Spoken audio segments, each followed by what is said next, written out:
আসসালামু আলাইকুম রহমতুল্লাহ। চিটাগাংবাসী কী খবর, কেমন আছেন?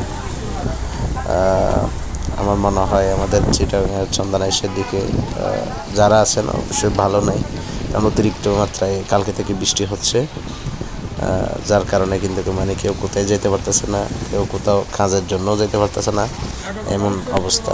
প্রচুর পরিমাণ বৃষ্টি হচ্ছে। তাও বের হলাম আসলে একটা জিনিসের জন্য। ওয়েদারটা ফার্স্ট বৃষ্টি আসার আগ মুহূর্ত ওয়েদারটা খুব ভালো লাগছিল। চিন্তা করলাম একটু ফুটেজ তোলা হয় করে। ওয়েদারটা খুব কিন্তু সুন্দর লাগছিল, কিন্তু অন্ধকার করে ফেলছিল, যেটা হচ্ছে ফাইন চলছিল। তখন মনে করেন দুপুর একটা, কিন্তু এখানে মনে করেন ওয়েদারটা দেখাচ্ছে প্রায় মানে বিকালবেলা হয়ে গেছে, সন্ধ্যা হয়ে গেছে এবং এরকম অন্ধকার হয়ে গেছে। আসলে এই ওয়েদার চেক করে দেখি